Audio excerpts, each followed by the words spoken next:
What's up, fake footballers? Welcome to the Week 9 Starts and Sits. I'm your host, Greg Smith, at GregSauce on Twitter. Welcome back.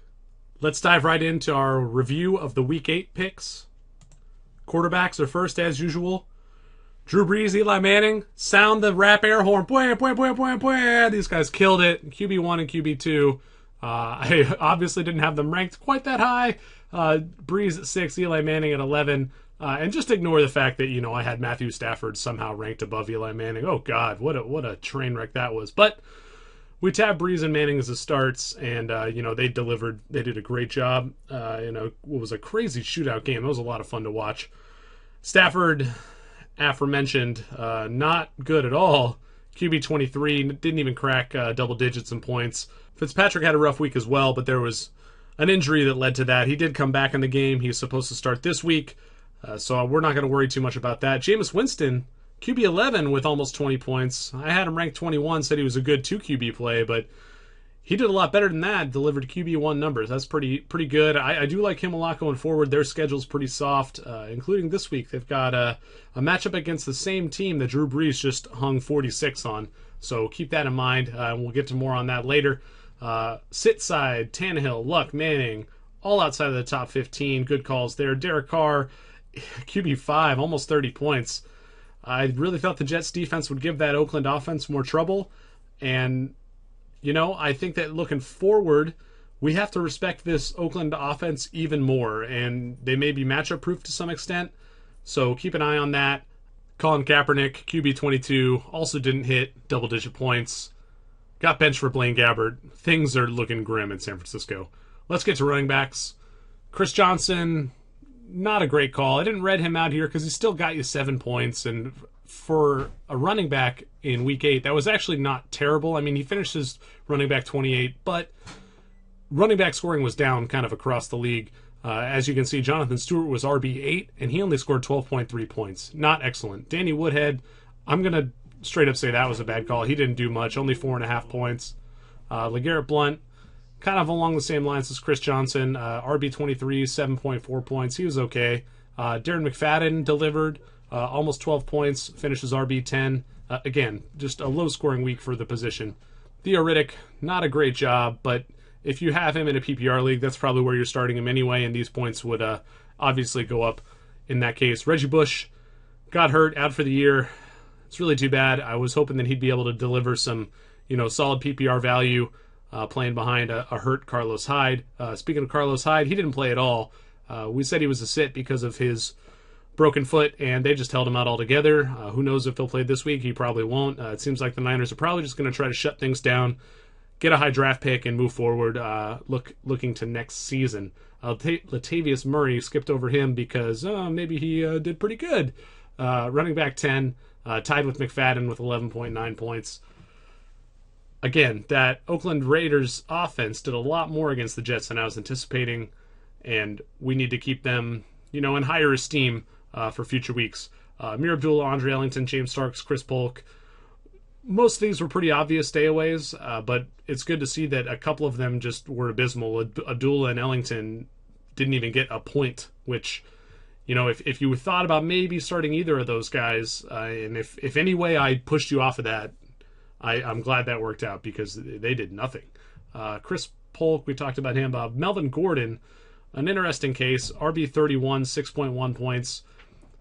That's actually not that bad. I mean, you're not too far behind a guy like Chris Johnson or even LeGarrette Blount in terms of the number of points they scored. He's got a much better matchup this week, but I don't know if I trust him. It just seems like that San Diego offense has such a hard time running the ball. He won't be a sit for me this week, but he's definitely still in, a tentative stay-away territory for me going forward. Wide receivers, Eric Decker, top 24. Martavis Bryant, only wide receiver 41 with about 5 points. That's not great, but you'll probably take it. Stephon Diggs, wide receiver 16. That was a nice call. Kendall Wright got hurt in his game. He probably won't play this week, it looks like. Somebody's got to catch passes in Tennessee, so monitor that situation going forward. Nate Washington, wide receiver 20 with 13.4 points. Stevie Johnson, Danny Amendola, neither one did very much. Those are both bad calls. On the sit side, James Jones did nothing, man. The Green Bay offense did nothing against the Broncos. it can't give you any sort of good feelings about Indianapolis or any of those players going into this week's matchup. Foreshadowing, they'll be on the sit side for week 9. Crabtree and Tavon Austin both did pretty good. Austin was very good, actually. Almost 22 points. Wide receiver 2, according to standard scoring. He's just a tough one to predict, and I might just have to kind of avoid him as a starter or sit most weeks, if only because the way they use him is so strange. So many running plays, so many little screens and checkdowns that he just busts into bigger plays because the defense is so much more worried about Todd Gurley. And maybe that just means Tavon Austin's an every week starter. I'm not sure. I hope not. I don't want to live in that world. That sounds terrifying. But this was definitely a bad call, and he'll be getting a little bit more respect from me in bad matchups at least. Dez Bryant did nothing in his return. I like him a lot more this week with a game under his belt. Still not the best situation. The Philadelphia defense, is pretty good. But he should be better than wide receiver 77 in week 9. Torrey Smith kind of fell prey to having a terrible offense around him. Colin Kaepernick, as we stated before, did not do well, and that translates to the receivers. Eddie Royal didn't do anything, but he did get hurt in this game, so I can't really take credit for saying that he was a sit. Brandon LaFell, we talked about this last week because as I was recording, he was playing this game. Wide receiver 45, almost 5 points. Not great, but right in line with Martavis Bryant. So I definitely can't call that a good call or a bad call. It's just it is what it is, and he didn't do great. It's just one of those situations with the Patriots where, aside from Gronk and maybe Dion Lewis, it's going to be really hard to forecast which secondary and tertiary receivers are going to get production on a week-to-week basis. LaFell did okay here. Maybe he'll blow up for 12 points this week, or maybe he'll only give you 2 like Danny Amendola did. I just had these roles flip-flopped last week, and this week, flip a coin, man. Which one of these guys do you think has a better chance of producing? The smart money's probably on LaFell, if only because he plays a different sort of position, different sort of role than Amendola does. Amendola is very redundant with Julian Edelman. But still, you never know exactly what the game plan is. Maybe Bill Belichick wants 2 copies of Julian Edelman on the field in week 9. I don't know. That's something he's not going to tell us. He certainly doesn't want the other team to know that. So it's going to be frustrating as a fantasy owner to tell which one of these guys you want to deploy in any given week. Let's move on to tight ends. Kind of a rough week for me here. Ladarius Green, admittedly, this had to do with the notion that I thought Antonio Gates would sit. Antonio Gates played, so Ladarius Green didn't see as much action. But considering the fact that Keenan Allen got hurt in this game, I expected more from Ladarius Green and from Stevie Johnson, and they did not really deliver on that promise. Eric Ebron, I had him inside my top 10. He finished his tight end 24. Pretty bad. He was better than Green, but my expectations for Ebron were higher. And that's a little bit on Matthew Stafford, but I really thought that Ebron was good enough to kind of beat the matchup, quote unquote.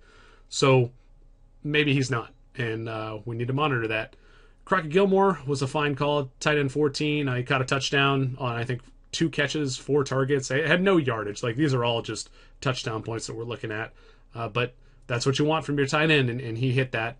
Larry Donnell got hurt in this game, which is really a shame because, man, the way that those offenses were moving up and down the field, Donnell could have had a lot more than 2.2 points.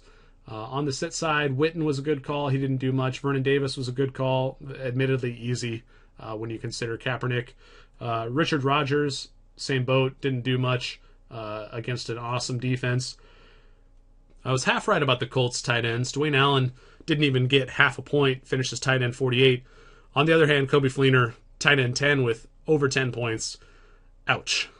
He was the best tight end on this entire page, and that is not good for these predictions. But, I do feel like the idea was sound, and kind of relating to what we talked about with the Patriots last week, it's going to be tough to trust any of the Colts receivers just because there are so many of them.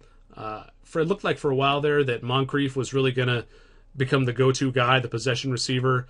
He got shut down in that game in Week 8, but it could have just as easily been Fleener if the opposing defense had chosen to go that route. With that said, chances are offenses are going to key a little bit more on the wide receivers than the tight ends, so maybe Fleener will continue to be a good play going forward. We'll move next to the Game Phlebotic spreadsheet. Here we are for Week 9. As I speak right now, this Cleveland-Cincinnati game is going on. Won't talk too much about the numbers that went into it because at this point there's nothing you can do about it, but I had Duke Johnson as a start, Johnny Manziel, Isaiah Crowell, Robert Turbin as sits. I just checked the box score, and it's in the first quarter. Crowell is out touching the other running backs by a pretty significant margin so far, and Manziel doesn't have any touchdowns. It's currently 7-0 Bengals with Eifert catching a touchdown pass. Man, Tyler Eifert. Love that guy. Anyway, we'll see how the rest of the game plays out. I liked Duke here, if only because I had a feeling that Cleveland will be playing from behind. That could start to bear out. As I said, the Bengals are up 7 in the first quarter, so if they start to pile on more points, this could turn into more of a Duke Johnson game than a Crowell and Turbin game. Manziel was just an acknowledgement that the Browns could be looking at a lot of really poor game flow, and I didn't want to trust, a shaky quarterback in that sort of situation. Anyway, changes. Before we move on to our first relevant matchup, Football Outsiders has gotten rid of the DAVE metric, the DVOA that also incorporates preseason projections, and what they've started to do is incorporate what they call their weighted DVOA, which is DVOA that accounts for more recent play than earlier weeks. So as the season goes on, they'll get more data, right? And the teams that are playing better over the past 3 or 4 weeks, their weighted DVOA will be better than, what was indicated by their season-long DVOA. I'm going to try to show both, and for the most part this week they all line up because they just switched over. So as you can see here in the Cleveland-Cincinnati matchup, in terms of offensive DVOA versus weighted DVOA, Cleveland had the same metric for both, ranking 25th in the league in both. So in these cases where they're the same rank, maybe slightly different numbers, say for example Cincinnati's offensive DVOA and weighted DVOA rankings, they're slightly different, 24.2 versus 23.9, but in both cases, Cincinnati ranks second in the league in that regard. So, slight change. It'll give us a little bit more information about how teams are playing, in the moment, and that'll be more relevant in future weeks as teams, start to separate themselves, as injuries change how rosters look, so on and so forth. Otherwise, everything else is the same. The passing and rushing offense and defensive metrics are the same. The line yards on the offensive and the defensive side are the same.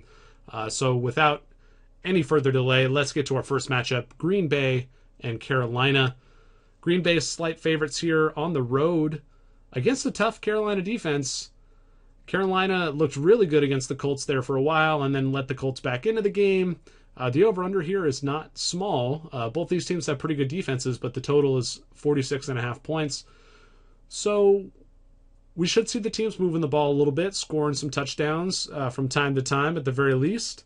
And what else are we looking at here? I bring this up every week, it feels like, but the Green Bay passing defense is pretty good. They rank 8th in the league. I mean, Carolina's is better. They rank 2nd in the league. But when you then look at the passing offenses for the opposing teams, Green Bay has the 4th best passing offense going against the 2nd best passing defense. Carolina has the 21st best passing offense going against the 8th best passing defense. That's a bad setup for Carolina's passing offense. On the other hand, the running matchup is great for them. They're 3rd in the league against Green Bay's 25th ranked rushing defense. So it'll be interesting to see if Carolina can control Green Bay with their defense enough to let their running game slowly, take over the game, run out the clock, and basically grind out a win. That's the way they're going to have to approach this matchup. What does that mean in terms of players? Not a whole lot. I mean, the philosophies here between both of these teams, that's kind of the MO every week. Green Bay wants to light it up through the air and then punish you at the end of the game with the run. And they want their defense to kind of be good enough for that to happen. Carolina, on the other hand, really leans on their defense and on their running game, and that's the whole focus of their team effort. They don't rely on Cam Newton to pass for a ton of yards because he can eat up big chunks on the ground. Jonathan Stewart can eat up big chunks on the ground. So I don't think that changes the outlook of many players here. I have Aaron Rodgers ranked a little bit lower than I would normally, but I can't knock him out of my top 10 or top 12, if only because, he's Aaron Rodgers, man. This guy's the best quarterback in football. With that said, I am down on Richard Rodgers again this week. Carolina's pretty stingy against tight ends, and so he's a sit. Next up, Washington and New England. Washington, huge underdogs here. 14-point favorites are the Patriots. Total of 52. So Vegas, as usual, predicts the Patriots to score a bajillion points and the opposing defense to score, the opposing offense to score a fair amount of points, trying to catch up. With that said, I'm really out on most Washington players here. Kirk Cousins, I say, is a sit. Matt Jones and Alfred Morris as well. I think if there's a running back you want in this game, it's Chris Thompson, assuming he plays. If Thompson doesn't play, I could see using Matt Jones, if only because he'll probably be the preferred receiving back out of the backfield. But in general, I don't think you want to rely too much on the running options for Washington. On the receiving side, Pierre Garçon should be fine. Deshaun Jackson, if he plays, should be fine. If only because they might, see 12 to 15 targets just playing catch up. Brandon LaFell is also a sit for me here. We talked about this in the recap of last week, so I won't dive too much into it. In general, this is a great overall matchup for New England, and it could result in some negative game flow for Washington. Basically all personnel on the Patriots could be good here. It's just a matter of how they're deployed, how they're used. I think both running backs are top 24 options, Blunt and Dion Lewis. With that said, let's keep going. Tennessee and New Orleans.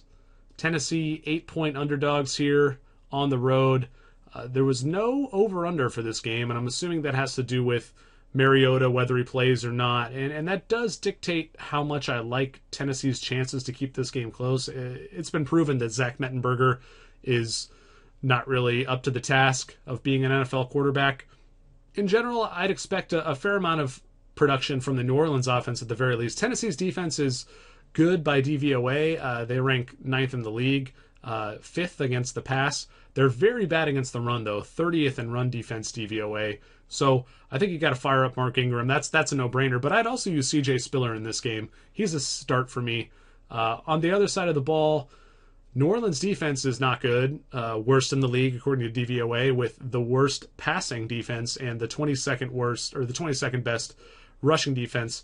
So I think that the passing options on Tennessee are good bets here, and they're definitely more usable if Mariota is healthy enough to play. So I have Dexter McCluster, Harry Douglas, Delaney Walker, all as starts, if only because the matchup seems to dictate a good amount of volume for the passing targets in that offense. On the sit side, Marquez Colston, what he did last week was great. He turned back the clock. That was cool. Don't expect that week to week. It's not that type of game. This is one of those things where you can't let recency bias influence your decisions. I'd much rather have Brandon Cooks or Willie Snead, who I think I glossed over here. He's a start as well. Miami and Buffalo are up next. Buffalo 3-point favorites here at home. Moderate total, pretty low actually, 44 points. This is a pretty straightforward line, so we need to look a little deeper to figure out what we think of this game. Let's look at the DVOAs. It's a nice matchup for Buffalo's passing offense. 12th in the league against Miami's 23rd ranked defense in terms of passing. On the flip side, Miami has a nice matchup running the ball. They rank 10th in rushing offense. Buffalo ranks 24th in rushing defense. It's also worth noting that the offensive versus defensive line metrics back this up as well. So this is a really nice matchup for Miami to run the ball. Lamar Miller, top 10, top 12 option this week. If you got him, you were starting him anyway, but I think you got to feel good about him in this spot. Getting back to the passing side for Buffalo, Tyrod Taylor, Robert Woods, Charles Clay. I'm using all these guys. I like them all. Sammy Watkins, if he plays, is a fine guy to use as well. I'd have him ranked ahead of Woods, obviously. But if Sammy Watkins can't go, Robert Woods will jump up my rankings probably inside the top 25, which for someone who is undrafted in most fantasy leagues is, pretty good. And you're going to want to use him if that happens. I was a little worried about Tyrod and risk of possible re-injury, but looking at the way that Miami attacks the passer with the 26th ranked adjusted sack rate on defense, I'm not as worried. He's had the bye week to recuperate. He had a game off, so Tyrod should be good to go. I like him a lot in this spot. He'll be inside my top 10. The Rams and Minnesota are our next matchup. 39.5 point over-under. This is another indication that the defenses in this game are a lot better than the offenses. We see that bore out here in the DVOA metrics. Minnesota's defense isn't actually that good, 24th ranked in the league, but compared to their offense, 28th in the league. The defensive side of the ball is where they're better.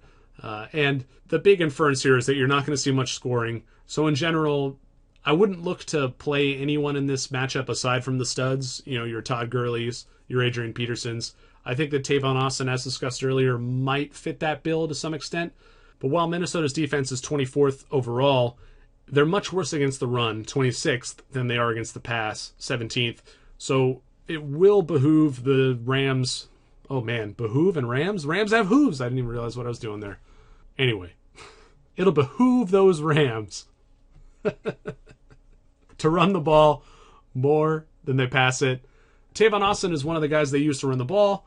How do you deal with that? I don't know. I mean, if you have him, maybe you start him. If I'd lean more on relative rankings. Look at who else you have that could start in his place, and look at how good those players' matchups are. If those players have bad matchups, you can use Tavon Austin. If those other players have good matchups, then maybe you leave Austin on the bench again. I don't know. He'll probably be ranked in the 20 to 35 range, and check the rankings linked at the top of the page closer to game time to get the final verdict on that. Otherwise, the only guys I'm really recommending against here are Mike Wallace and Kyle Rudolph. Passing options for Teddy Bridgewater, not super intriguing to me. I mean, Bridgewater's probably a sit too. You don't really want anybody going against this Rams defense, but there are enough other quarterbacks that I don't like this week that I'll go easy on Teddy for week 9. Let's keep going. Jacksonville and the Jets. No line on this. When I looked it up, there's probably a line now because we know that Fitzpatrick is slated to start. Brandon Marshall is practicing in a limited fashion, so he'll probably play. Eric Decker is still not practicing, but that hasn't stopped him from playing in previous weeks. He could give it a go.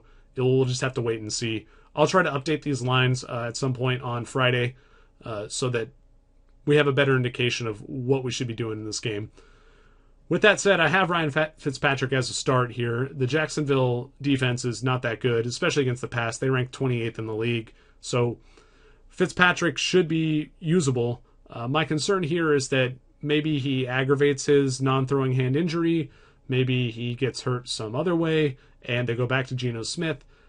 So I think you need to exercise a little bit of caution when using Ryan Fitzpatrick. But, assuming that he stays healthy, this is a good spot for him, and I'd use him.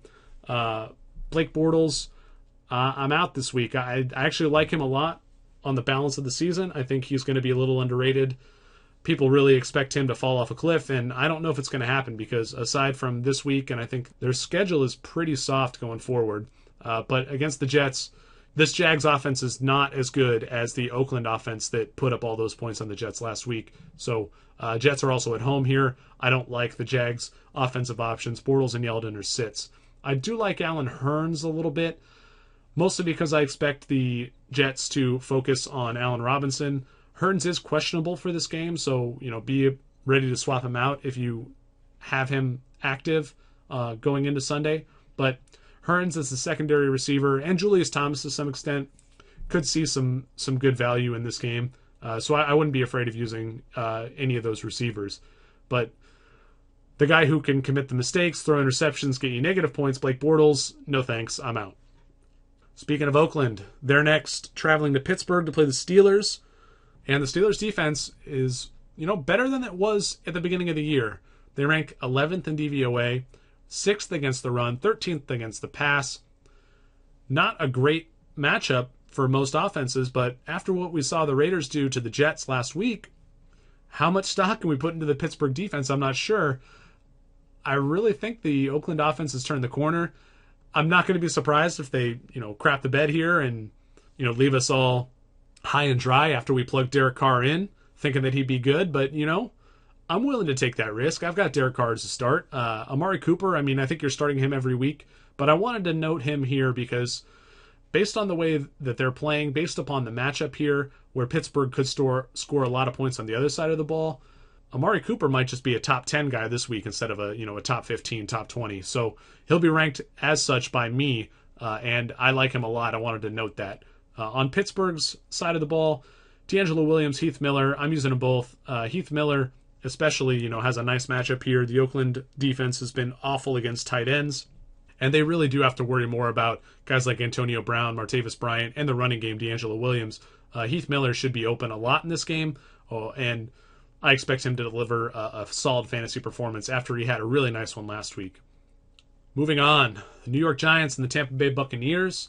Giants are slight road favorites. Pretty good total here, 47.5 points. Eli's going to be inside my top 12 again at QBs, but I'm also in on Jameis Winston for the second week in a row. We saw what Drew Brees did here. We talked about it a little bit before, but, New York's passing defense still stinks, 26th in the league. On the flip side, Tampa Bay's is 29th. So Eli should have no problem moving the ball on his side, which will lead Jameis to have to, throw a lot, trying to keep up. And, that bodes well for him. It bodes well for Mike Evans, who's a no-brainer, but it also bodes well for Austin Seferian-Jenkins if he plays. He's been out for a long time. I noted this on Twitter earlier today, but ASJ still leads the Buccaneers in fantasy points among tight ends. And he only played like 1.2 games at the beginning of the year. And most of all those points came in the first game. So they really need him back. This is a nice matchup if he can make it back and get healthy. On the other side of the ball, Rashad Jennings, he's a sit. I like the pass-catching running backs more in this matchup. Just ignore the fact that Kendall Gaskins is in here. We'll get to him with the next matchup where he will be a sit playing for the Niners. But back to this game, if I'm playing any running backs in this game, it's going to be, Doug Martin's an easy play, but Charles Sims and Shane Vereen are the running backs otherwise to own in what should be a high-scoring game where you don't want to get game flowed out with a guy like Rashad Jennings. And just in general, the Buccaneers' running defense has been solid this year. They're 8th in the league. New York struggles to run the ball, 21st in rushing offense DVOA. So this just isn't a good spot for Jennings altogether. All right, Kendall Gaskins is going to be a sit in this next matchup, Atlanta and San Francisco. Also sitting Anquan Boldin and Jacob Tamme. On the whole, you want to avoid the Niners offense. Blaine Gabbert never was good before. Why should we expect him to change the fortunes of this team now? We shouldn't. That's the answer. Maybe we'll see some more effort from the other players on the 49ers in reaction to what they may perceive to be a positive move in a quarterback change, but they're all going to be limited by Gabbert. He's just not a very good QB. If he was really the answer, they should have switched to him sooner. Kaepernick hasn't been good for, 90% of the season. It seems like them switching QBs now is more of a tank job than anything else, and I don't want Bolden. I don't want Torrey Smith. I don't want any of the backup tight ends. Some players on the Niners will probably produce, decent fantasy numbers, but you should be able to do better. Tamme is a sit for me for Atlanta, if only because I feel like this is an easy enough matchup for Atlanta that they'll be able to go to their primary guys. Julio Jones, Devontae Freeman, those are the guys you want in this matchup. They'll be fine. Tamme shouldn't have much to do because they won't need him to do much. In general, this is a great spot to use your Falcons. We might see Freeman jump back up into the stratosphere with another, 2 or 3 touchdown week. That the Niners' rushing defense is 28th in the league. Their passing defense is even worse, 31st. So fire up Julio Jones. Not that you needed me to tell you to play either of those two dudes, but that's where the production should come in this game, not from a guy like Jacob Tamme. The Broncos and the Colts are up next. We saw what Denver did to Green Bay's offense. They're not at home this week, but they get the hobbled Andrew Luck and the Colts offense as opponents. Be very, very afraid, Colts owners. This is not a good spot. Denver just squashes opposing offenses, and I don't know how you can trust anyone. I'm specifically going to call out Andrew Luck and T.Y. Hilton as sits.